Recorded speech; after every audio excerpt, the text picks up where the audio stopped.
Usai kisru ijazah Jokowi, kini Wapres Gibran Raka Buming Raka digugat warga. Gugatan diajukan ke Pengadilan Negeri Jakarta Pusat pada Jumat 29 Agustus 2025. Wapres Gibran digugat oleh warga sipil bernama Subhan Palal. Selain Wapres Gibran, Subhan juga menggugat Komisi Pemilihan Umum. Keduanya digugat uang ganti rugi sebesar 125 triliun.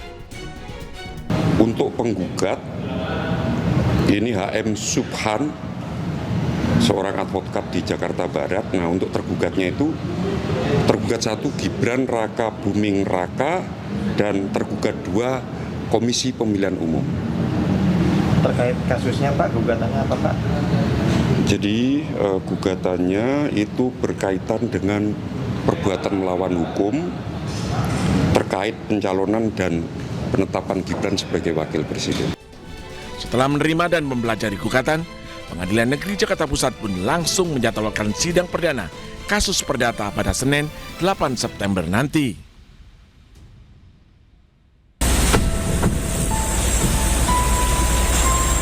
Kecelakaan terjadi di gerbang tol Ciawi 2 km 41 ruas tol Jagorawi arah Jakarta pada Kamis pagi. Insiden ini melibatkan 2 kendaraan berupa truk kontainer dan sebuah truk lainnya. Gerbang tol arah Jakarta ini hancur berantakan. Struktur atap dan tiang gardu roboh. Truk kontainer dalam posisi terguling di depan gerbang nyaris berbalik arah. Sedangkan truk lain yang diseruduk ikut terjungkal. Posisinya miring di sisi gardu.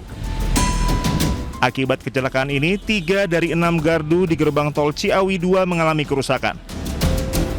Kasat Lantas Polresta Bogor Kota Kompol Yudiono mengatakan rem truk tidak berfungsi sehingga melaju tidak terkendali hingga akhirnya menabrak gerbang tol Ciawi 2. Meski tidak ada korban jiwa, 1 orang terluka ringan dan kini telah mendapatkan penanganan medis. Bahwa betul terjadi kecelakaan lalu lintas di gerbang tol Ciawi 2. Kejadian sekira pukul 2.30 dini hari dan alhamdulillah tidak ada korban jiwa, hanya 1 pegawai gerbang tol yang mengalami luka di kaki, luka ringan karena menghindari kecelakaan tersebut. Peristiwa ditabraknya gerbang tol Ciawi 2 ini kembali terulang. Peristiwa serupa terjadi pada 4 Februari 2025 menewaskan 8 orang dan 11 lainnya luka-luka. Kecelakaan di lokasi yang sama kembali terjadi pada 2 Juni 2025. 3 gardu mengalami kerusakan sehingga hanya 7 gardu yang masih beroperasi. Dari Bogor, Jawa Barat, Andi Firmansyah, Anyus melaporkan. Suasana haru dan hening selimuti kediaman keluarga Kapten Haryanto Tahir, pilot helikopter yang jatuh di Kalimantan Selatan. Jumlah keluarga Kapten Haryanto Tahir, pilot helikopter yang jatuh dalam penerbangan dari Kalimantan Selatan telah berkumpul di Makassar, Sulawesi Selatan. Sejumlah keluarga menanti kabar terbaru dari proses pencarian oleh tim gabungan Basarnas dan TNI Polri. Istri dari Kapten Haryanto, Masni Muhlis, diketahui telah bertolak ke Kalimantan Selatan bersama beberapa anggota keluarga lainnya termasuk anak. Perwakilan keluarga Setiawan Ahmad mengatakan sejak kabar hilangnya helikopter, keluarga besar Kapten Haryanto terus menggelar doa bersama dan juga pengajian setiap malam di kediaman.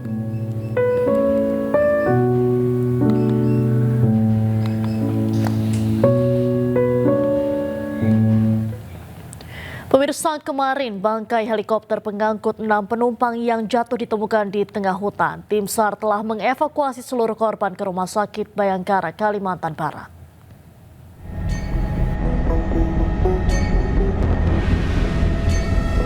Tim SAR gabungan menemukan bangkai helikopter yang jatuh di hutan kawasan air terjun Mandin Damar, Tanah Bumbu, Kalimantan Selatan. Bangkai helikopter yang terbakar ditemukan sekitar 700 meter dari titik koordinat yang sebelumnya diberikan oleh KNKT. Sementara itu sebanyak 8 korban telah dibawa ke Rumah Sakit Bayangkara Polda Kalimantan Barat. Evakuasi 8 korban dilakukan melalui jalur darat.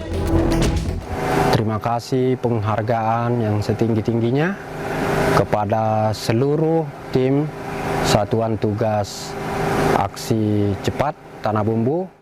pemerintah daerah beserta seluruh masyarakat sekitar kita dan tim tentunya akan tetap konsisten mensupport segala sesuatu termasuk proses evakuasi hingga selesainya misi kemanusiaan ini.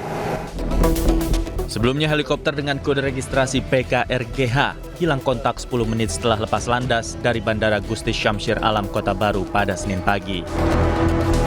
Heli yang ditumpangi 2 awak dan 6 penumpang ini jatuh di kawasan air terjun Mandin Damar, Desa Gunung Raya, Kecamatan Mantewe, Kabupaten Tanah Bumbu, Kalimantan Selatan.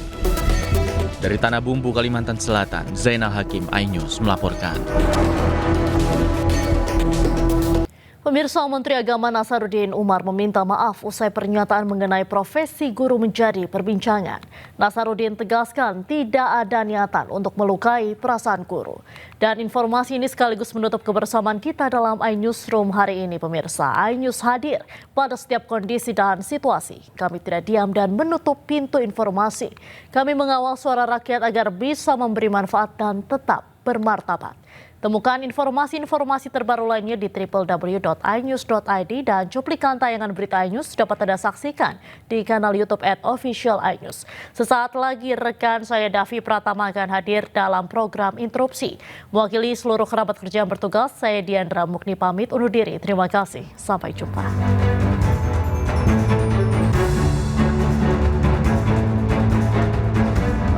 Menteri Agama Republik Indonesia menyadari bahwa potongan pernyataan saya tentang guru menimbulkan tafsir yang kurang tepat dan melukai perasaan sebagian guru. Untuk itu saya sekali lagi mohon maaf yang sebesar-besarnya. Tidak ada niat sedikit pun bagi saya untuk merendahkan profesi guru. Guru tetap manusia yang membutuhkan kesejahteraan yang layak. Ya. Pemerintah melalui Kementerian Agama yang saya pimpin sekarang ini terus berkomitmen untuk memperjuangkan hal tersebut dengan berbagai langkah. Inilah permintaan maaf Menteri Agama Nasaruddin Umar usai potongan pernyataannya viral di media sosial. Dalam pernyataan sebelumnya, Nasaruddin mengaitkan guru dengan pedagang. Menteri Agama menyebut profesi guru mencerdaskan orang dan bukan sekedar mencari uang. Pernyataan ini disampaikan Menak dalam pembukaan program pendidikan profesi guru batch 3 Kemenak di Jakarta. Banggalah menjadi seorang guru, teman-teman sekalian. Jangan minder. Ya. Menjadi seorang guru itu mulia sekali. Ya. Halalan thayyibah. Ya.